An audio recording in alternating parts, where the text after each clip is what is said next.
first of all, I'd like to ask a question. Who plays games on their PC, console, or whatever, or mobile? What is the first thing you expect from a game? Anybody? To win. Of course. Yeah. To distract you from Yeah. boredom. Here's a little story. Yeah. Here's a little story of an experience I recently had of making my own gaming system. I mean, if Henry Cavill could make a PC, so could I. But I'm not Superman, of course. The first step, what I had to do was just decide how much budget I've got. Of course, you need to have a set budget, or what you can afford, and what you want from your system. And me being me, I'm completely and utterly crazy, like the Joker. So I had to indulge myself on the most overpowered system. Luckily my budget was there to feed it.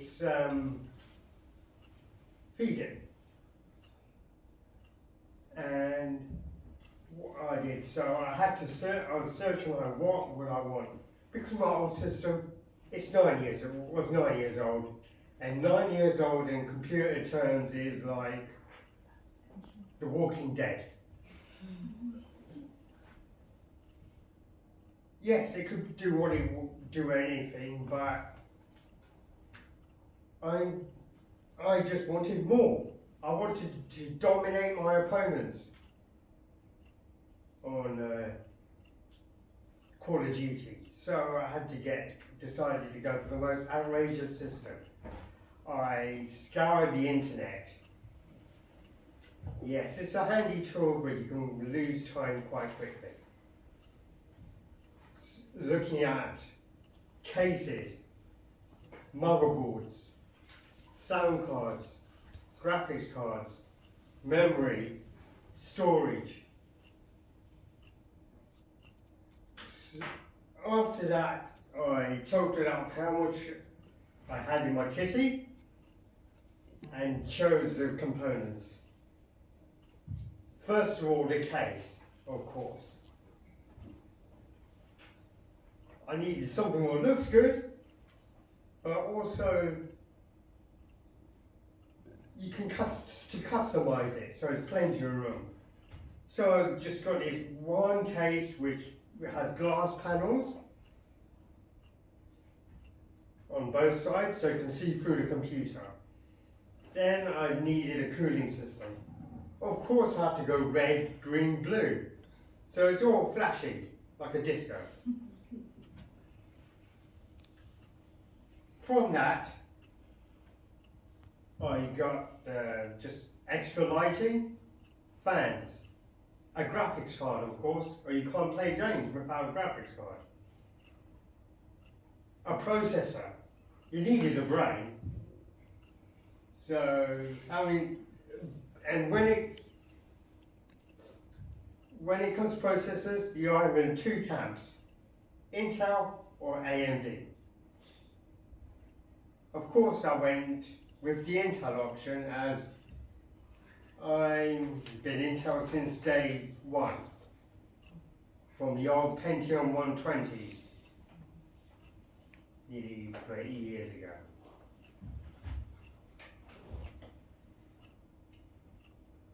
From that, I got the processor, the firmware paste, which to all of you who don't know what firmware paste is, it's this paste you put on the processor, so it basically keeps it cool